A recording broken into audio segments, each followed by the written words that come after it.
Somebody thought they were going to destroy black people. They came all the way to Africa to get the best of us. They murdered elders and children with the aim of confiscating resources and separating families. They believed in their hearts that if they did this, black people would be too fractured to survive. They convinced themselves that if they transported half the people halfway around the world, neither half would ever prosper again. They told each other that these people were weak and fragile and inferior and unintelligent and frail and feeble and ugly and undesirable and unholy and unfit for God's glory. They wrote books that spoke of Africans as uncivilized and primitive, substandard, illiterate, and ignorant. They made jokes about coarse, kinky, nappy hair, and large, flat, massive noses, and big, wide, flat feet, and large, round, bulbous behinds. These other people called African spiritual systems witchcraft, and devil worship, and voodoo, and wizardry, and black magic. They called Africans niggers, and coloreds, and blacks, and negroes, and every other name that meant the opposite of purity and divinity. They packed Africans on boats and sent them around the world. But first they scattered them throughout the Atlantic Ocean like a farmer planting seed. They fed our ancestors' bodies to sharks and never thought about the anger the waters inhabited. Since then, hurricanes swirl annually, trying to tell the world that somebody threw black saviors into the water. But since Americans don't read history, they missed the sign.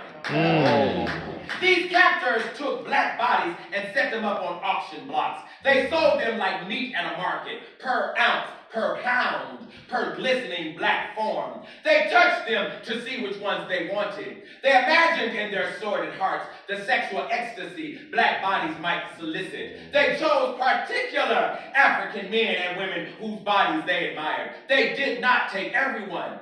They took the ones they thought could work and satisfy their sinister lust. But most of all, they believed the strength of Africa was over, that it was done, that it would be no more. They concluded that their rape of Mother Africa was complete, total, all-embracing, a done deal. But Minneapolis, I came today to tell you, they didn't know whom the hell they captured.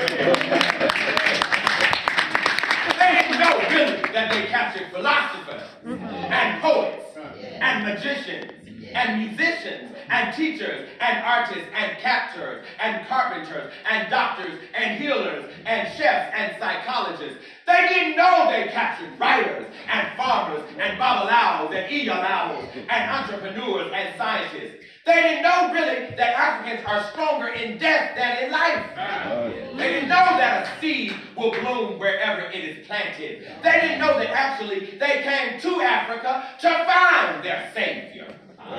That's why we fell in love with Jesus, not because we needed a Savior, but because we were Saviors, and we knew and taught Jesus the rules of resurrection.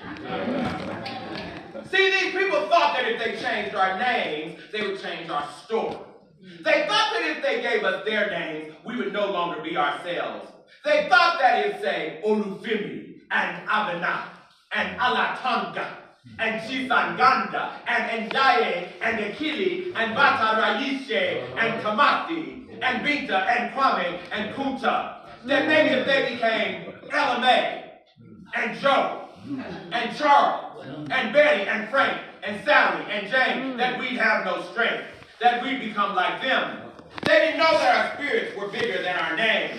They didn't know that we loved character before we loved Christ. They didn't know that we take their language and we do our own nicknames. Cookie, and Pookie, and Little Bit, and Big Mama, and Nana, and Pumpkin. In other words, we take their language and turn it upside down, inside out, until it said what we wanted it to say, until it articulated the beauty in our own beautiful, beautiful, beautiful black hearts. See, the problem was they didn't know who the hell they had captured. See, they thought that if they paid money for our flesh, they owned us. They thought that if they sold babies away from screaming mothers' arms, they could defeat us. They really believed that if they held black fathers back as they fought like cornered lions, they had crushed us. They actually convinced themselves that if they beat us long enough, hard enough, harshly enough, that we would stop fighting. But they were wrong. They didn't know who the hell they captured. See, what they didn't know is that we knew God before we knew them. Yeah. We understood the movement of the sky. We studied astrology and astronomy. We invented geometry and trigonometry and the calculus. We spoke to ancestors across time and space. We understood the difference between the brain and the mind. We knew the difference between the spirit and the soul. We understood the difference between life and living. They didn't strip us of Africa. They stripped us of artifacts. Everything that is Africa came with us. Kente cloth is not especially African. What's African is the ability to weave it. Dancing is not especially African. Dancing polyrhythmically is what's African. Doing hair is not especially African, but doing meticulous cornrows so meticulous that you can literally cornrow a person's name into their head is African. See, in other words, children who left home are as African as the children who stayed behind.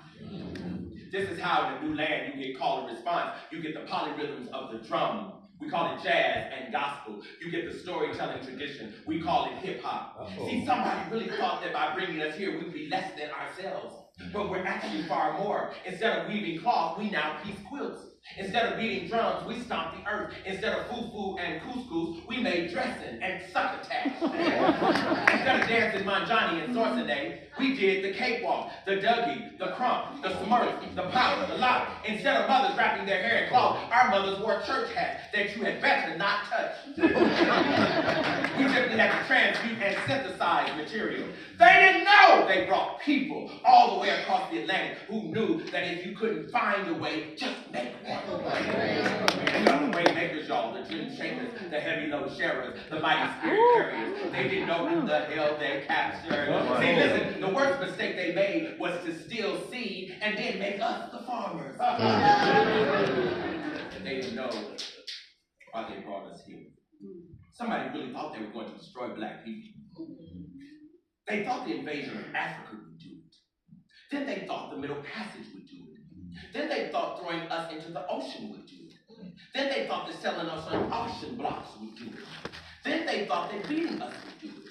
Then they thought separating our families would do it. Then they thought raping our bodies would do it. Then they thought hanging us from trees would do it. Then they thought denying our rights would do it. Then they thought making us sharecrop would do it. Then they thought accepting us into the military and paying us nothing would do it. Then they thought making our women their maids would do it. Then they thought keeping us out of their schools would do it. Then they thought holding us down in the streets would do it. Then they thought putting us in the projects would do it. Then they thought overcharging us in the suburbs would do it. Then they thought calling us niggas would do it. Then they thought killing our men in Vietnam would do it. Then they thought twisting facts in history books would do it. Then they thought paying our kids to call themselves niggas would do it. Then they thought police brutality would do it. Then they thought that making us go out there and attempt to vote, but keeping us from voting would do it. But I have a little secret to tell y'all today. Ain't nothing gonna do it, because we were sent around the world to show people what God looks like.